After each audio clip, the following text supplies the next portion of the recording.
Salve terceira série. Eu sou o professor Rafael e estou aqui só para dizer que eu estou disponibilizando a gravação do nosso último plantão. A gente fez na terça-feira, dia 18, mais como uma introdução a este terceiro bimestre, problematizando um pouco da relação entre filosofia e ciência, que vai ser o nosso foco de trabalho, de reflexão, né? Nós tivemos poucas pessoas participando do plantão, então, especialmente para aqueles que não puderam entrar no momento ao vivo, eu espero que vocês possam acompanhar a gravação, tá bom? Um grande abraço, até mais e tchau. Na postagem que eu fiz ontem para vocês no Google Sala de Aula, eu coloquei disponível o podcast de introdução a esse terceiro bimestre e coloquei também o slide, que é o slide que eu vou usar nesse plantão de hoje com vocês, tá? É mais uma introdução, ela ficou um pouco extensa porque é importante contextualizar bem sobre o que a gente vai estar trabalhando, mas é uma introdução ao conteúdo desse terceiro bimestre. Aí, estão vendo? Uhum. Tá. Bom, o tema desse bimestre nosso, foco central é a questão da ciência, né, filosofia e ciência. Só para a gente, antes de começar o conteúdo, pensar em algumas questões mais práticas e de organização. Então, a gente começou o terceiro bimestre na semana passada, retrasada, no dia 3 de agosto, e ele vai até o dia 16 de outubro. Então, são quase 2 meses e meio de terceiro bimestre. É um pouquinho, acho que 1 ou 2 semanas a mais do que o segundo bimestre. O café já esfriou. De novo, aquele mesmo discurso de vocês precisarem se organizar, reorganizar a rotina de estudo de vocês. A gente já falou no plantão de geografia sobre vocês não ficarem dependentes da notificação que o aplicativo do Google Sala de Aula dá para vocês no celular, né? Então, não ficar esperando isso, seguir mais aquele cronograma de postagem que já é fixo toda semana, as 3 matérias por dia. Ali vocês se garantem melhor sobre as tarefas ou sobre os textos para ler. Depois, nós já falamos também no plantão de geografia com o Marcelo sobre o adiamento do retorno presencial que estava marcado para 8 de setembro e que agora oficialmente é para 7 de outubro, tá? Não mais setembro. Então, não vamos gastar muito tempo com isso. Um ponto acho que é importante, sobre as disciplinas eletivas. Eu não lembro quais que vocês estão. Vocês sabem dizer? Eu tô na da Lili com o Ivan. Eu tô na do Marcelo. Eu tô na da Lili com o Ivan também. A Ana Cajuela? Eu tô na do Marcelo com o Richard. Eu também. Tá. Marcelo e a Isa? A Isa também. Marcelo com Richard. Então não tem ninguém na minha. Nós tivemos que reorganizar a questão das eletivas por conta desse processo de quarentena e distanciamento. Então, vocês sabem melhor, porque o ano passado vocês também estavam com a gente, que as eletivas são semestrais, né? A cada semestre nós temos uma. Mas neste ano, excepcionalmente, nós tivemos a possibilidade de estender a eletiva também para esse segundo semestre. Então, nós vamos reorganizar agora, nesse segundo semestre, a proposta das eletivas, porque tem coisas que não são possíveis de serem feitas, né, que a gente tinha programado no começo do ano, mas nós vamos manter as mesmas e não vai ter troca de eletiva agora. Então, nós estamos organizando essa semana agora um pequeno vídeo, alguma coisa assim, cada professor de eletiva está preparando isso, como culminância do primeiro semestre. Uma coisa bem mais simples, né? A gente vai postar esses vídeos no dia 31.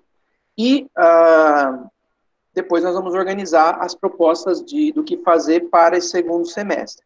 Mas a ideia é que também a gente não faça isso toda semana, um conteúdo novo das eletivas. Vai ser uma coisa a cada 15 dias ou a cada mês, uma postagem a cada 15 dias ou a cada mês sobre as eletivas. Essas postagens sempre às sextas-feiras, como também está sendo de projeto de vida e de tecnologia. Essa parte diversificada a gente está postando nas sextas-feiras. Depois, a assembleia, a gente já falou, hoje está programado, né, para as 19 horas. Então, o convite é para que todo mundo entre, quem tiver a possibilidade, para a gente trocar uma ideia, conversar, reforçar esses combinados, falar novamente ou pensar sobre essa possibilidade de retorno aí que a gente está vendo, enfim, para a gente conversar um pouco. A reunião de pais marcado para dia 20, quinta-feira agora, também às 19 horas. A gente vai mandar depois o convite nos grupos de tutoria.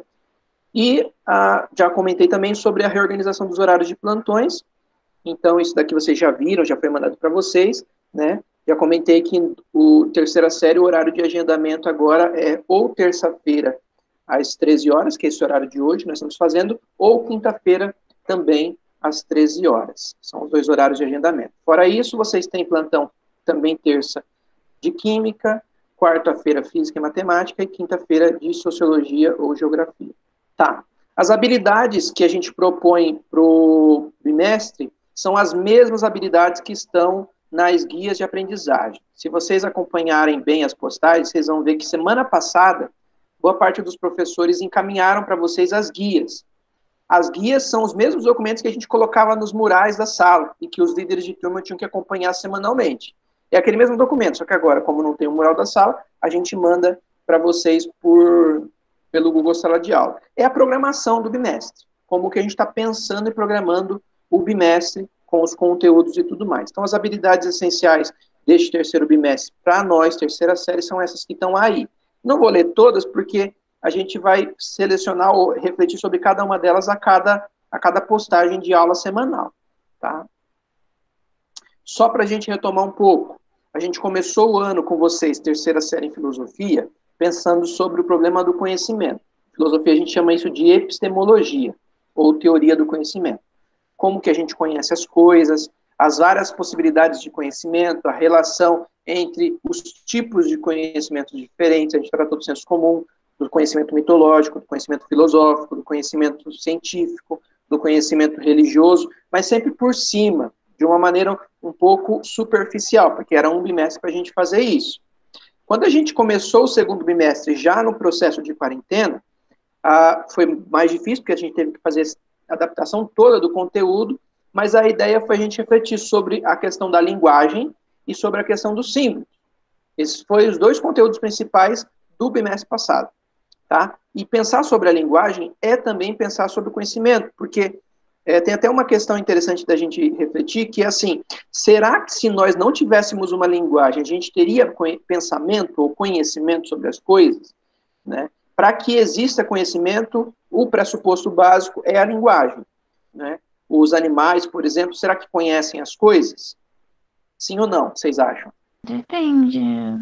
Conhecimento. Vocês acham que os animais têm conhecimento sobre as coisas?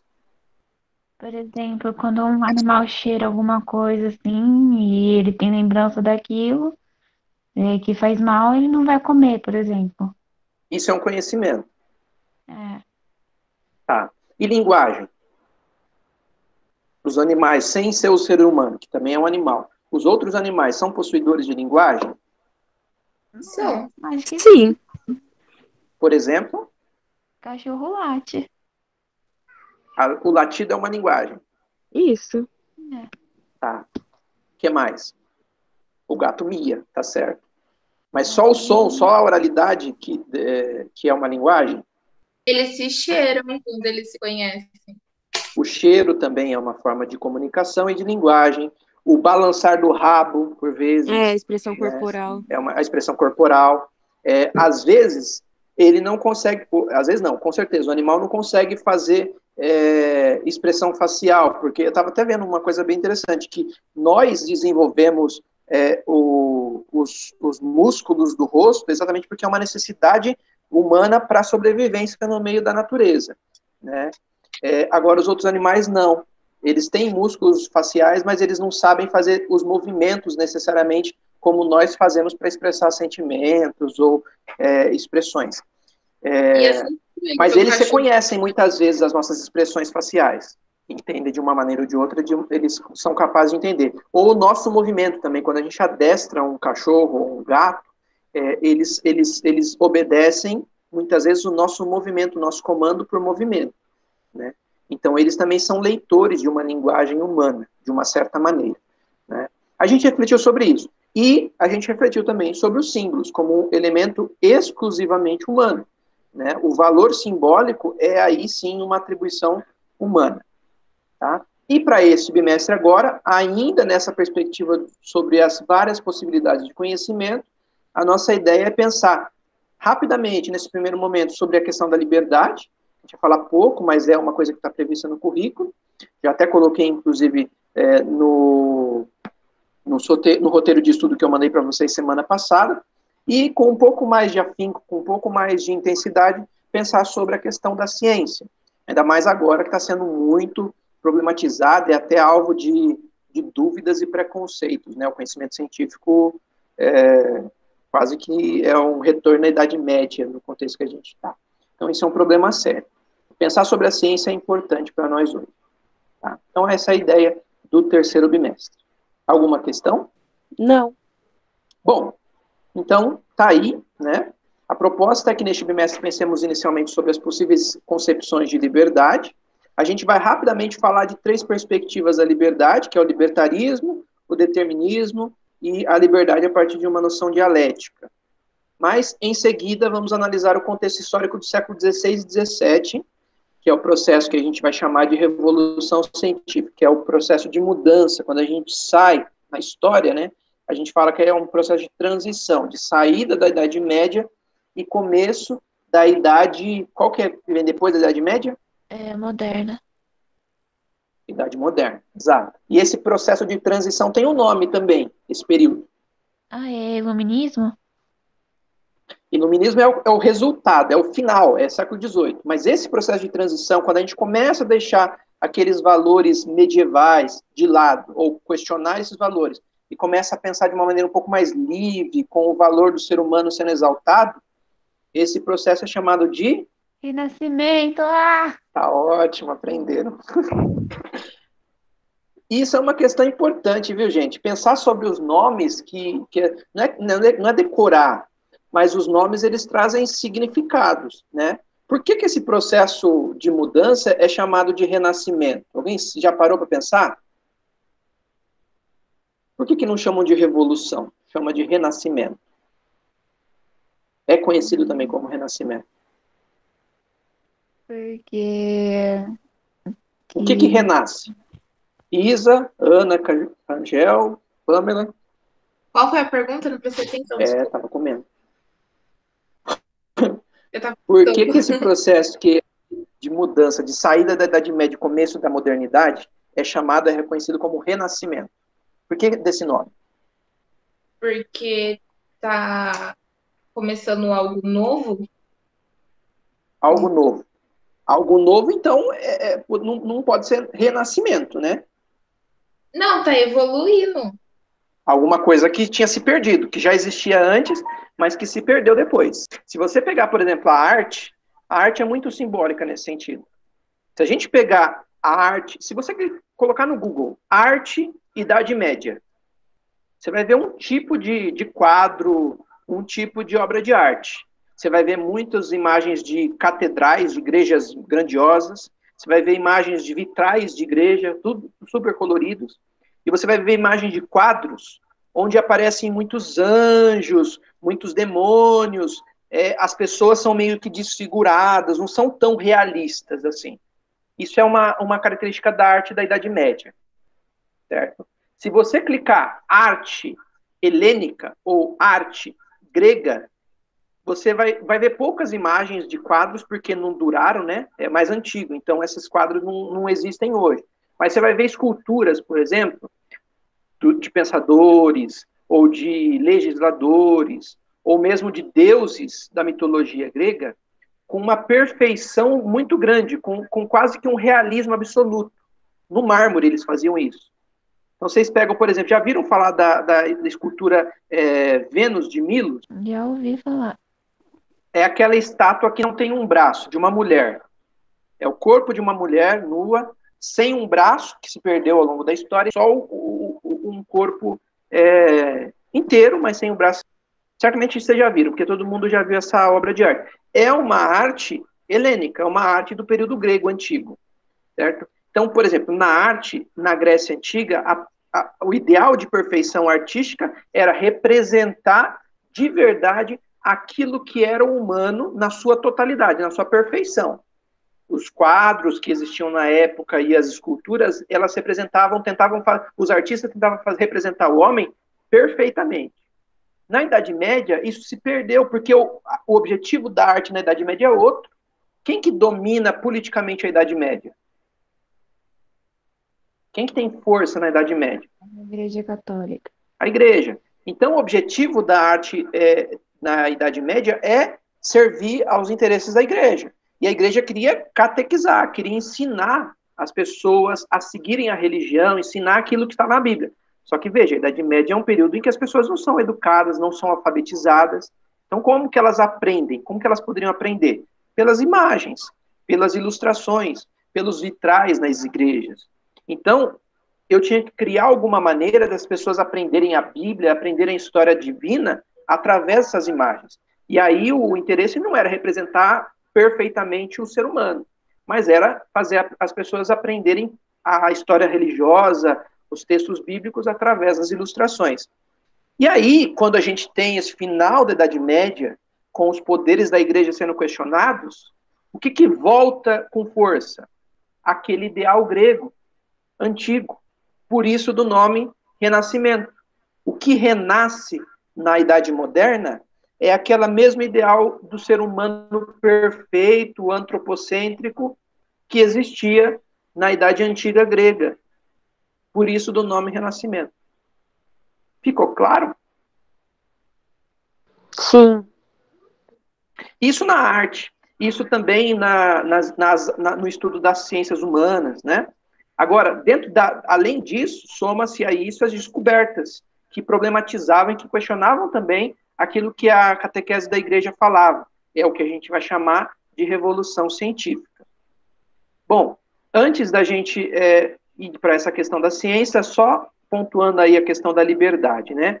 Isso também está no roteiro que eu postei semana passada, não essa semana, semana passada. Isso é só essa introdução sobre o conceito de liberdade para esse terceiro bimestre. Será que podemos nos considerar pessoas livres? O que nós entendemos por liberdade?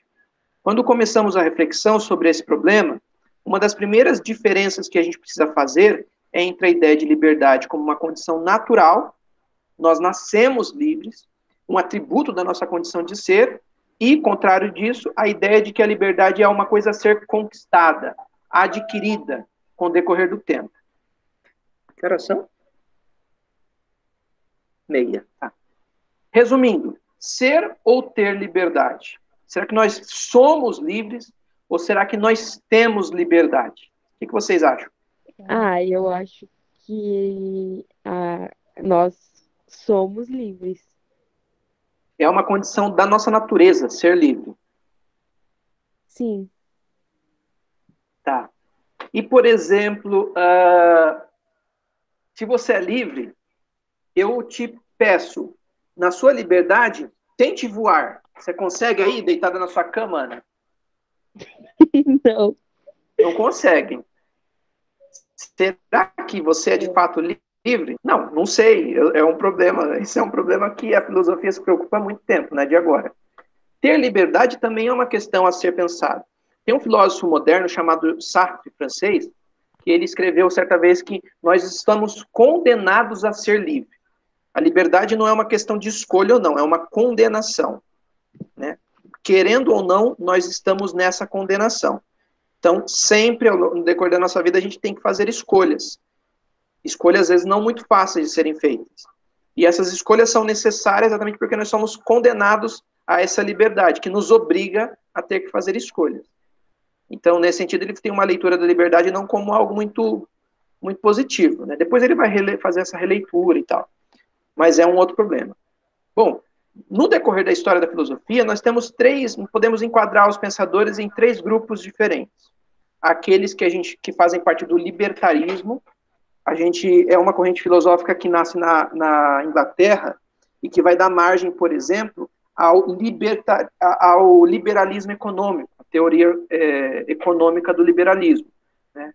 Hoje a gente fala muito dos liberais, né? Então nós temos o liberalismo, nós temos o determinismo, que é exatamente o oposto do liberalismo. Nós não somos livres, nós somos determinados por N circunstâncias, inclusive naturais, que, por exemplo, impedem a Ana de, mesmo querendo, não conseguir voar nesse momento. Então, nossa existência ela é, na sua grande parte, determinada por outros fatores. Essa questão, se nós temos o poder ou não de definir os nossos destinos, ela passa por sempre pela cabeça de todo ser humano que leva uma vida reflexiva. A pensar sobre o que nós podemos ou não determinar na nossa vida, se nós somos ou não livres, é uma questão. E a concepção intermediária entre esses dois extremos, do libertarismo e do determinismo, é o que a gente chama de dialética da liberdade. Tá? Na verdade, não é nenhuma coisa nem outra. Nós não somos 100% livres, nós não somos 100% determinados. Nós vivemos numa dialética desses dois extremos. Nós somos livres naquilo que nos é possível. Por exemplo, não é possível a Ana voar. Então, isso não... Mas ela é livre, se ela quiser, neste momento, levantar, desligar essa videoaula. Ninguém vai impedi-la de fazer. Certo? Então, essa liberdade, ela tem algumas condicionantes. Isso é a dialética da liberdade. Tá bom? Uhum. Mas, assim, vocês leiam depois sobre isso que eu postei. Aí, um pouco das 3, né? Bom, falta 20, tem que correr. Não vai dar tempo de terminar esse slide hoje não, por isso que eu já mandei para vocês. Qual que é a relação entre filosofia e ciência? Essa relação, eu falei para vocês que a gente vai focar lá no final da Idade Média, começo da modernidade, Revolução Científica, Renascimento. Mas ela não é uma relação que começa ali. A relação entre filosofia e ciência, ela é muito mais antiga. Ela data do começo da filosofia. Coloquei aí para vocês alguns nomes. Já ouviram falar deles? Sim. Quem são? Principalmente matemática. Tales de Mileto do Teorema. O Pitágoras também. Se vocês olharem na mão do Pitágoras, o que tem na mão dele? Um triângulo. Um triângulo. Né? Depois tem o Anaximandro, tem o Heráclito, tem o Demócrito. O Demócrito é um filósofo, todos eles são chamados de filósofos pré-socráticos. O que quer dizer isso? Antes de Sócrates. Então, eles são bem antigos, tá? Se Sócrates data do século III a.C., segundo, terceiro a.C., os pré-socráticos são anteriores a Sócrates, 400 antes de Cristo, tá? Bem antigos. Mas vejam, todos eles são filósofos, e todos eles buscavam, na busca que eles faziam de reflexão, isso que está escrito em espanhol aí, arqué, segundo cada um deles, arqué. O termo grego arqué significa o princípio, o começo, o elemento primeiro. Então, para o Tales, que era um filósofo pré-socrático, ele, nas reflexões dele, chegou à compreensão de que tudo teve sua origem em um elemento da natureza. Qual era? Água. A água, está aí do ladinho dele. Para o Anaximandro, ele dizia que era uma força do universo infinita, por isso do movimento infinito aí, que organiza, que estrutura todo o cosmos. Ele deu o nome dessa força de Apeiron, tá? Mas é como se fosse uma razão universal, uma inteligência universal. Não é muito diferente do que o cristão hoje pensa, só que ele não chama de Apeiron, ele chama de Deus, né? Mas é um pouco dessa ideia. Existe uma estrutura no cosmos que organiza tudo. Tão perfeita que possibilitou, por exemplo, nós estarmos a uma distância exata do Sol, que não seja nem muito quente e nem muito frio para a gente conseguir sobreviver. Isso é só uma razão para o Anaximandro, essa força universal que rege o universo. Para o Heráclito era o fogo. Para o Pitágoras, não precisa nem dizer, os números. O universo é organizado a partir de equações numéricas. E para o Demócrito, o mesmo carinha que vai ser quase que um pai da química e da física, ele é o pai da noção de átomo, do tomismo, tá? Da ideia de que as coisas são organizadas a partir de elementos minúsculos, indivisíveis, que a gente chama de átomo. Tá? Então, todos eles são, vejam só, são filósofos. Eles não tinham provas sobre isso, mas eles têm a curiosidade que movia eles. Daí é a origem da ciência também. Filosofia e ciência nascem juntas, não são diferentes. Os mesmos filósofos são cientistas, são astrônomos, são químicos, são pesquisadores.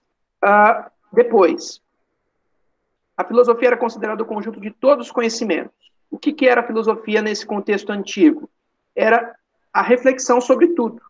Ou seja, os filósofos se dedicavam tanto a pensar sobre os elementos físicos, que hoje a gente chama de ciência, como também sobre o que a gente chama de metafísicos, ou seja, aquilo que está para além do que é físico. A ideia do religioso, do sobrenatural, do transcendental.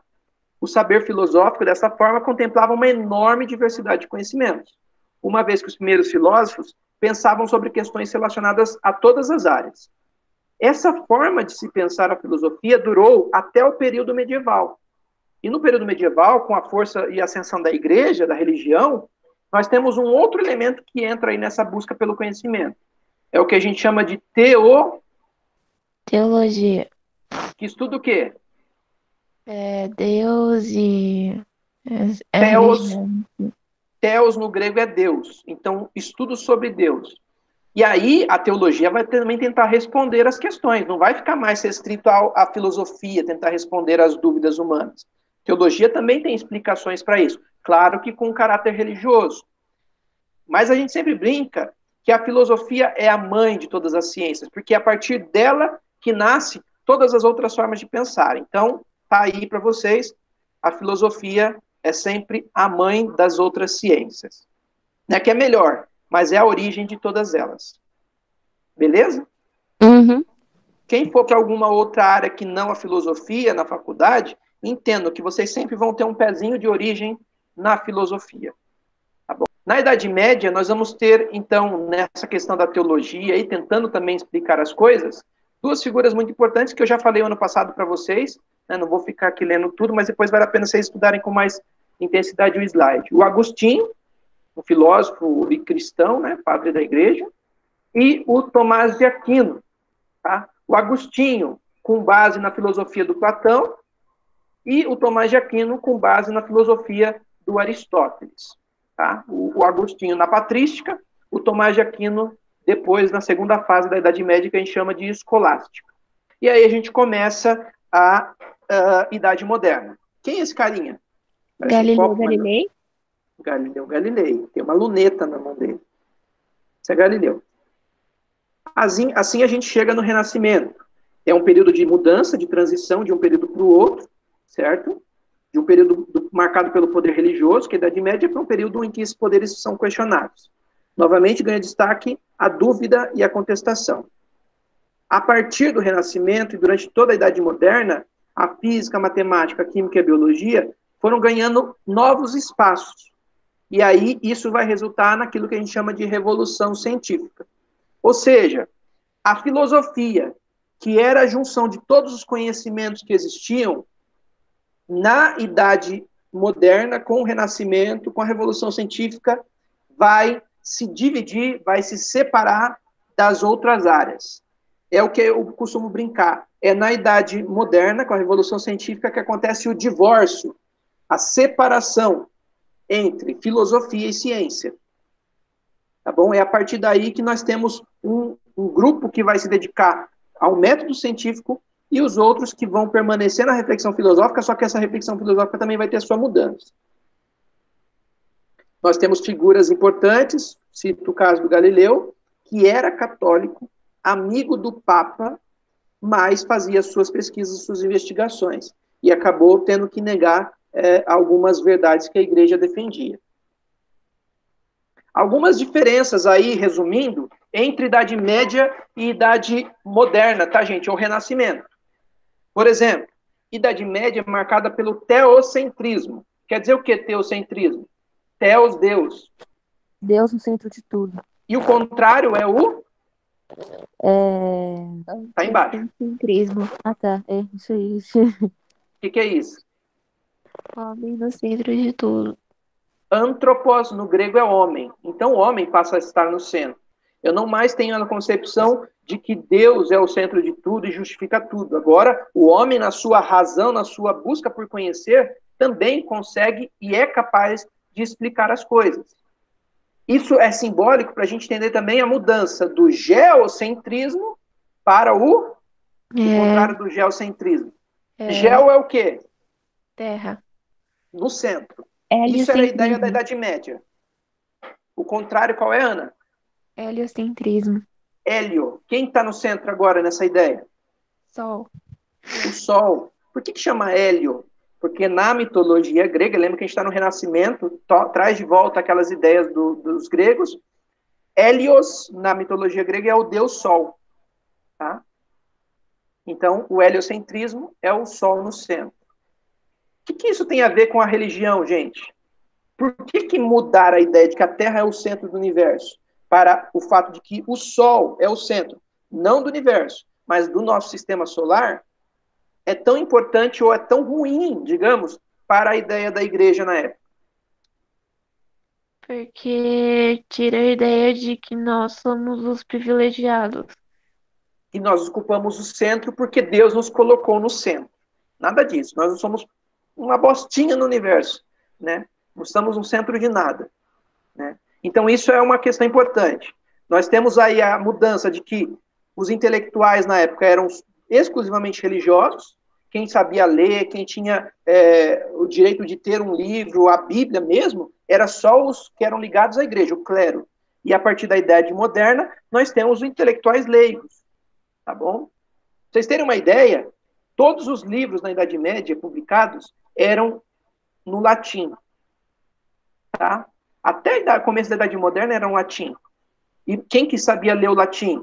O clero, tá? E a partir do Renascimento nós temos uma mudança, de modo que alguns pensadores, um dos primeiros a fazer isso é o Descartes, filósofo que a gente vai estudar esse bimestre. Ele produz, ele publica um livro dele em francês, que era a língua do país dele, que ele nasceu, ao invés de publicar em latim. Depois nós saímos de um saber tradicional e começamos um saber investigativo, que é a marca da ciência.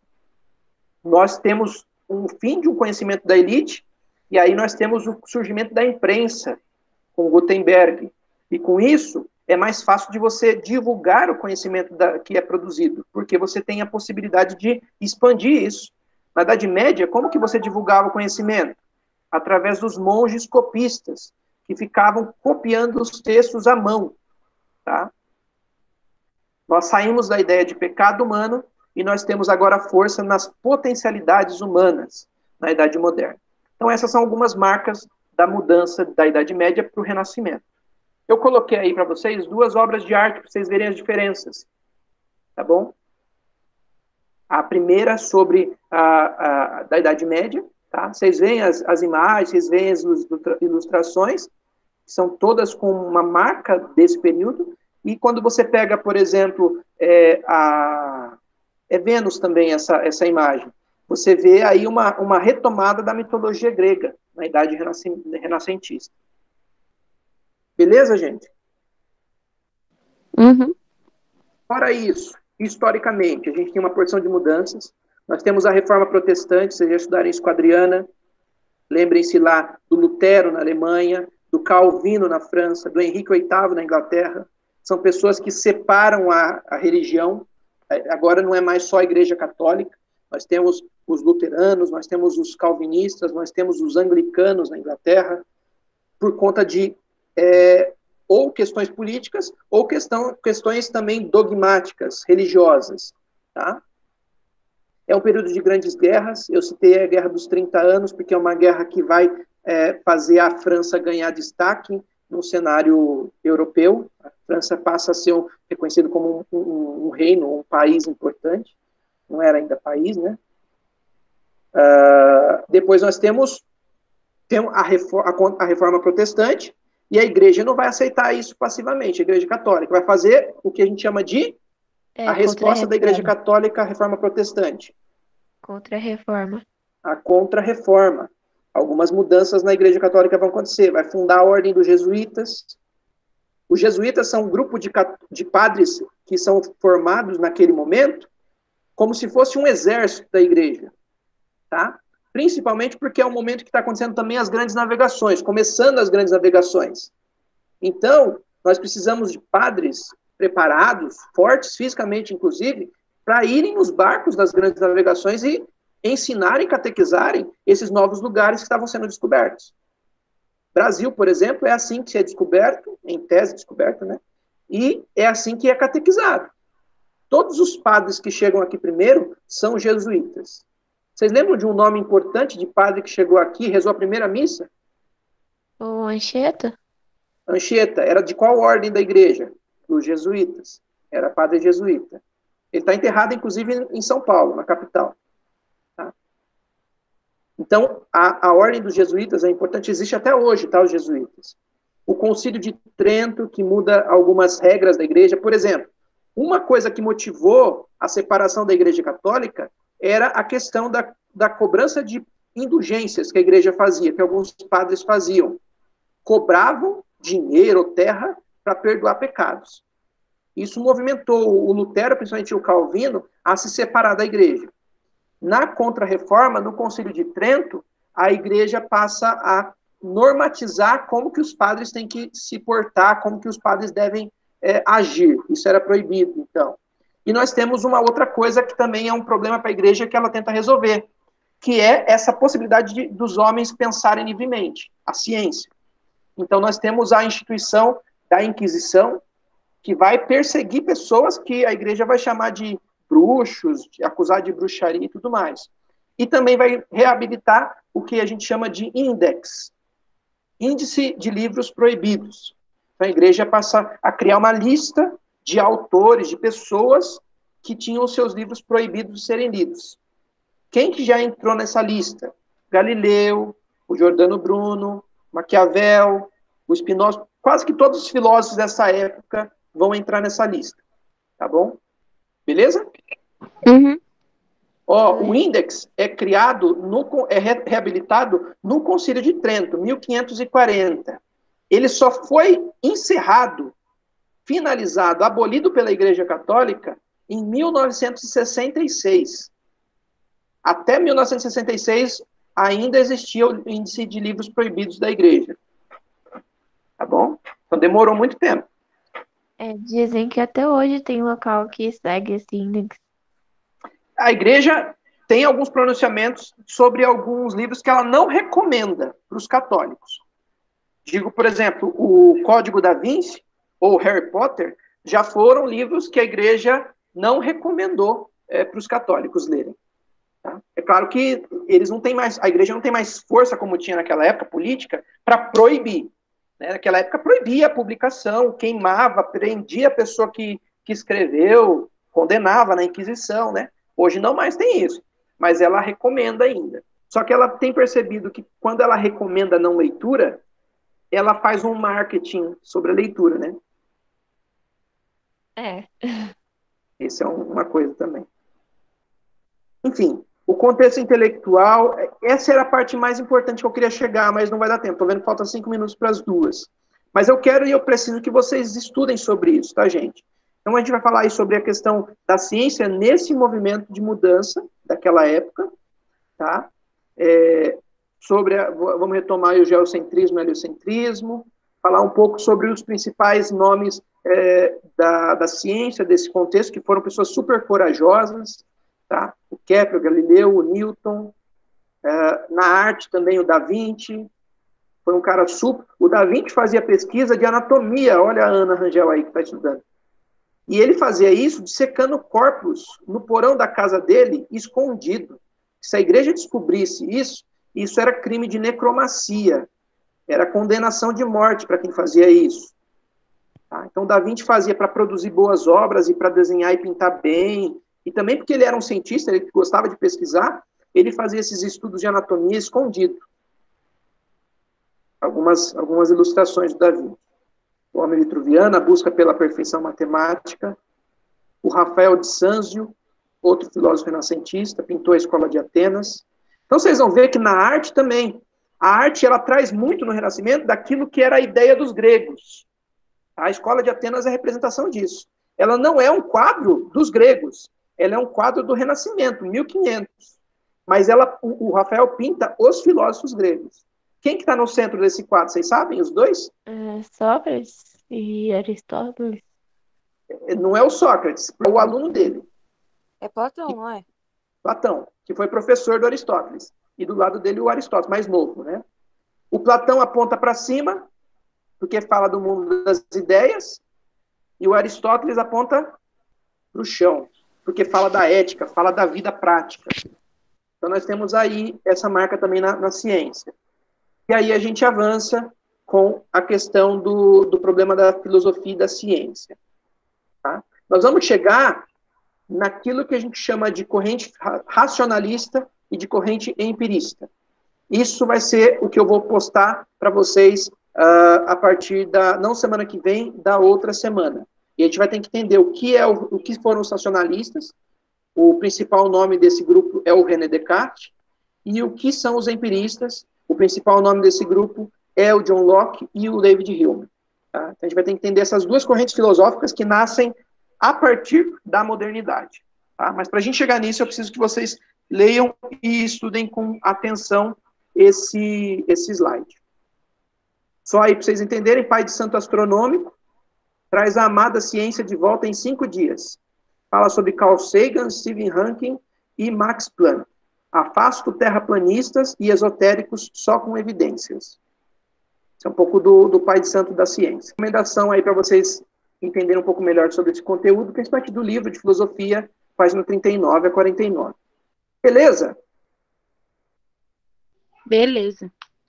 Não é o ideal, eu tive que correr, porque senão não daria tempo. Eu queria ter falado com mais tranquilidade sobre cada um dos cientistas, principalmente, sobre esse processo de mudança, mas eu conto que vocês possam ler e entender melhor essa transição, para a gente chegar naquilo que é entender o racionalismo e o empirismo. As duas correntes filosóficas que vão ser quase que a base para a provinha de vocês desse bimestre. E cai muito em Enem, vestibular, todo esse processo de mudança e começo da ciência sempre cai, tá, gente? Mais urgente agora que a gente vive num contexto de terraplanistas, como diz a mensagem que eu coloquei aí, pessoas que negam a ciência, pessoas que duvidam daquilo que é evidência científica sobre a pandemia, sobre a necessidade do afastamento social e por aí vai. É tudo reflexo da falta de compreensão sobre a importância da ciência para nós hoje. Tá bom? Eu tentei colocar isso no podcast, inclusive, depois vocês escutem. Beleza? Beleza. E, enfim, obrigado pela atenção, obrigado por terem entrado. Qualquer dúvida, me escrevam. Nós temos a assembleia hoje. Eu já postei a primeira atividade para nota essa semana. Vou postar a outra só no dia 31.